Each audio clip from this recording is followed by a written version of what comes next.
Today I'm going to be sharing with you how I use up some of my strings. This is one of my favorite blocks to make. It is a diamond block, and I made this a little bit easier now with a new tool that I have.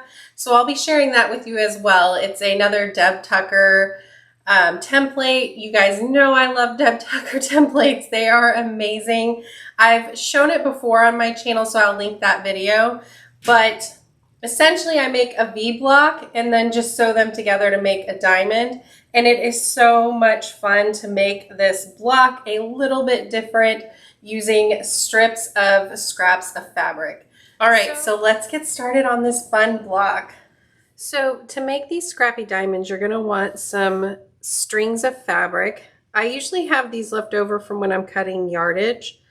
So I'm doing this in a blue colorway. So I have a bunch of different strings of fabric here. I'm using the V-Block trimmer from Studio 180 Designs. I love this trimmer. I have used it before in another video. I'll link that video as well, but it makes making V-Blocks so much easier. Right on this V-block, it'll tell me what sizes I need to cut for the project. So if I'm wanting to make a 6-inch finish unit, I'm going to cut my strips to 7 inches. So when I sew these strip sets together, I'm going to trim them down to make sure they are 7 inches.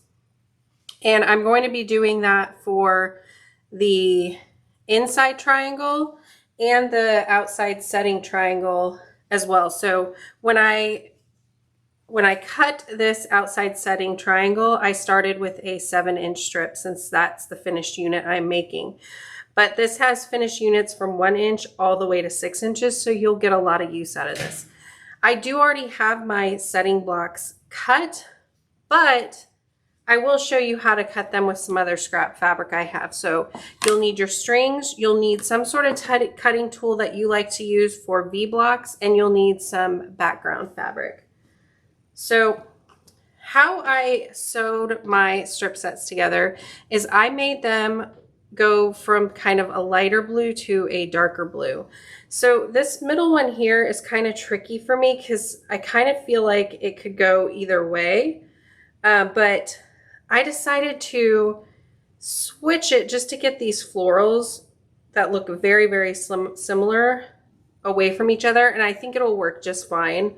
And what I did was, to make sure I would get to that 7 inches, I'm just going to measure, help if I have the ruler in the right direction.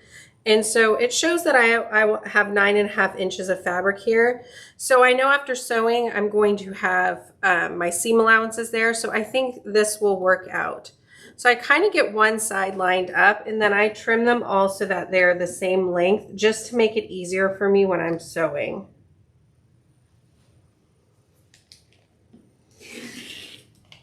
So this scrap is probably too small for me to use, so I'm going to toss that. And then I'll just save these for another project I might have. So what I'll do is go over to the sewing machine, put 2 of them right sides together, so a 1/4 inch seam, 2 of them together, so a 1/4 inch seam, and then just sew the final 2 together. So I'm going to do that same thing with the darker colorway I have here. So I'm just going to line them up. You know, I can decide, that one looks like it probably should go up a little more. Get them all lined up on one side pretty good. And then I'm just going to trim off the other side.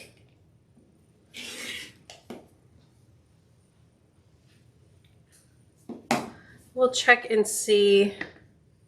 So at 9.25 inches, so that should be enough. And the same thing, I'm going to just sew these strips together, and then I will press the seams all in one direction. If you want to press them open, you could as well. That's just up to you. All right, so now I have my 2 strip sets sewn together, and notice that I didn't try to match the sizes of the strip sets. I have some that are wider than others, some that are, you know, really thin. it'll just add interest to the blocks if you kind of keep them random sizes. So now what I'm going to do is I'm going to trim these down to 7 inches. So get one of my sides that are straight lined up with my cutting mat. And then I'm going to take my 6.5 inch ruler and make sure one side is lined up nicely. And then I'm going to go 1/2 inch away from it to get my 7 inch. All right, this isn't as straight as I would like it to be. So I'm going to trim off about 1/4 inch just to make sure everything is lined up. And then I'm going to line it up again.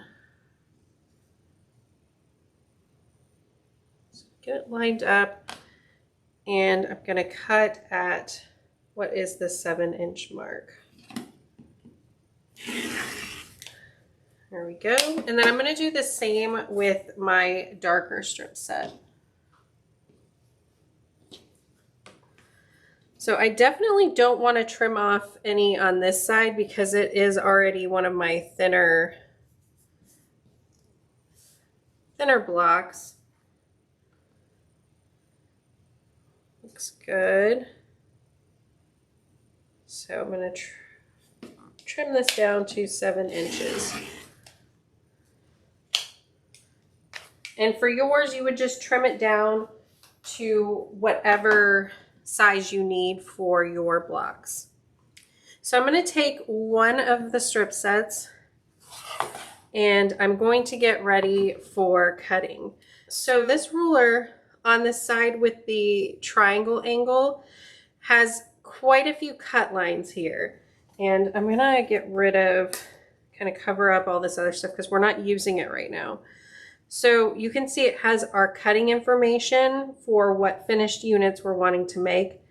And then you'll see this line that says this is the fold line for the center triangles. So right now we're cutting the center triangles. So we don't even need to pay attention to this darker line here. All we're going to be looking at is this dotted line that says it's the fold line for triangles.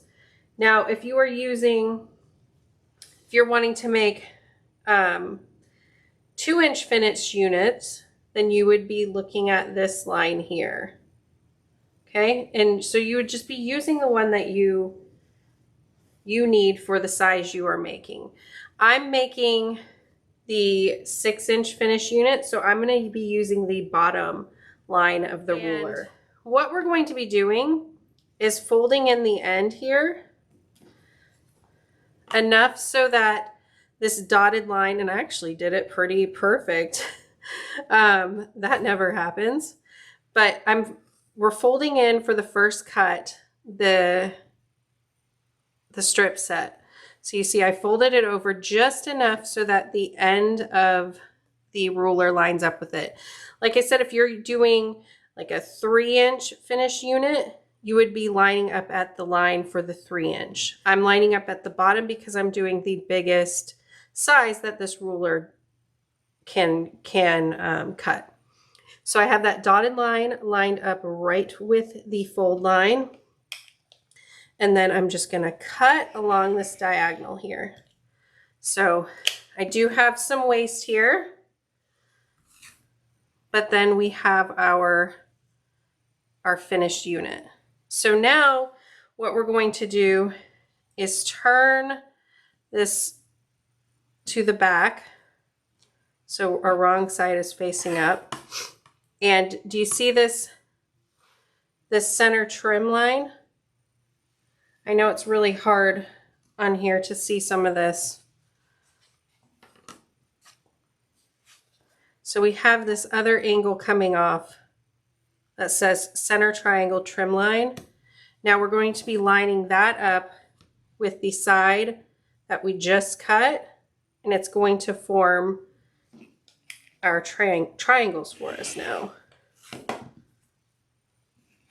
Okay, and then we'll turn it right side up. And then we'll line up that triangle line again. and cut again. And this piece will not be big enough for us to cut another set from. Maybe you have a longer set of strips and you'll be able to keep going. But now we're going to do the same thing for the other unit. So again, we're going to fold one side over, line up the dotted line, and I have the bottom of the ruler lined up with the bottom of the fabric. We'll cut our first triangle, flip it wrong side up, line up that other trim line,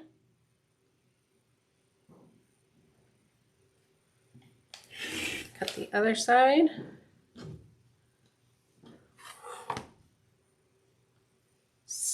line up that solid line. And you'll also notice that first folded line we did, that dotted line is going to go down right down the center of the diamond, the triangle. I'm going to see if I can get another one. I don't think I'll be able to. Nope, I'll have a little bit over. It looked a little bigger though.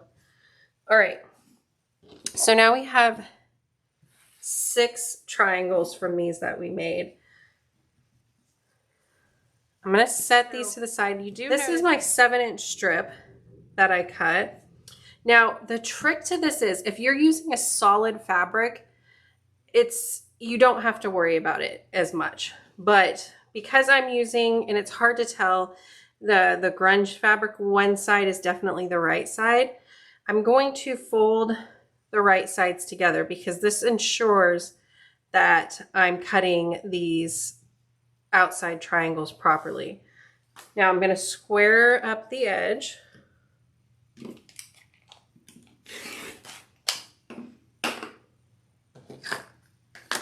Now we have that edge nice and square. So what we're going to do is we're going to get 2 of these at a time.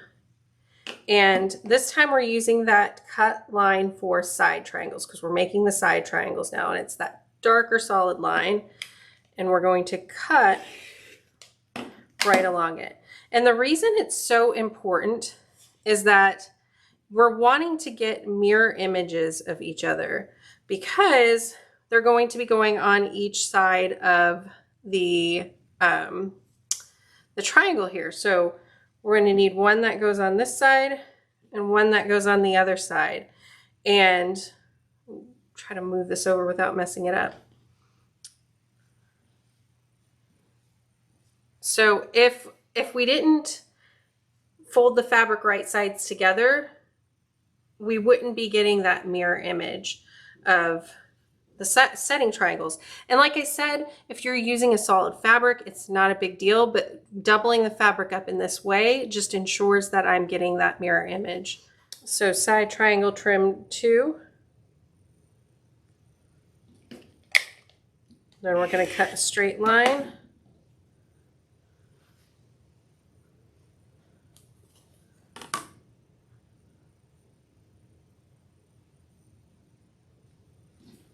Line it up like we did the first time and trim. And now we'll see if we can get one more.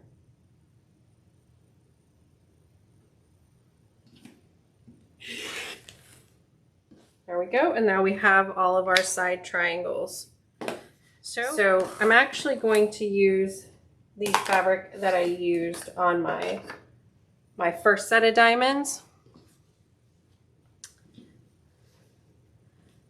And let me set some of these out and just show you. So you're going to be sewing them on to complete the square. So the wider end of both of your side triangles is going to be at that top point. And I would suggest sewing one on at a time. So line up. And I line up the points on each end and sew a 1/4 inch seam. Then you would press it open and sew on the other side. So I'm going to get these all sewn and pressed, and we'll come back here to look at the trimming. All right, so now that all the triangles are sewn, one at a time, I'm going to trim these down to size. So you'll start with the block making a V in front of you. You're going to line up on the number for your finished triangle. So my finished is 6, so I'm going to line up the V right in the V of my block. So right down here, and then the lines going up the side should line up with the V of my triangle. Now, if you're doing a 4-inch, then you would line up at the 4. If you're doing a 3-inch finish at the 3, and so forth. I'm doing the 6, so I'm lining up at the 6 to start. So I'm lining up that V on both sides, and then I'm going to trim the right side and what is the top right now. Okay, so now I'm going to turn the triangle so that the point is facing up. And I'm not going to rotate the block. What I'm going to do is now line up the 6.5 along the side and bottom, because this is 6.5 unfinished. So I'm lining up the side and the bottom, and then you'll see I have an X here to show that I'm lined up properly, and then I have the 1/4-inch seam allowance here. So I'm going to again trim the right side and along the top. And then I have my perfect finished V block. So I'm going to set this to the side. I'm going to do it one more time for you, and then I'll cut the rest off camera. So I'm going to first line up the 6 at the V, because mine is going to be a 6-inch finished block. And then I can also check and see that these lines along the side are lined up nicely. I may need to adjust a little bit. I'm going to trim the right side and then the top. Then I'm going to rotate the block so that the point is facing up. And this time I'm going to line up the unfinished sides, the 6.5 at the bottom and the top of the block, and then I can check here to make sure that little X is lined up nicely for me. That'll just let me know that I have everything lined up properly. Okay, so there we go. We have 2 finished blocks. So I'm going to go ahead and finish these up, and then I'll show you how I'm going to bring them together. All right, so now that the blocks are all finished, you have your V block, so you can choose how you want to sew them together. You can choose how many you want to have for your project. You don't have to sew them together into diamonds if you don't want to. You could do, you know, whatever design you would like on for your project. You could have them all going in different directions and create a quilt that way. I'm going to sew mine, however, into the diamonds. I'm going to do one side light and one side with the dark strings of fabric. So I'm just going to bring them right sides together, sew across, and then I'm going to press the seams to the dark side. So after getting your blocks made, like mine are being made into diamonds, you can just start bringing them together into however you would like your quilt to look. So this right now with just these 6 could make a really nice wall hanging. If I laid them out. And then it's kind of fun because when you bring them together, you make diamonds out of the background. So if you're wanting to make a background of different light colored fabrics from your stash, just any that you have, I think it'd make really fun extra pattern within your quilt if you went that route of not making them all out of the same color. So let me know what you think of this block in the comments. I think it's a really nice and fun Scrappy block, a fun way to use up your strips of fabric. And I think it would even be fun if you put little pieces of salvage that you really like in here as well. All right, until next time, bye.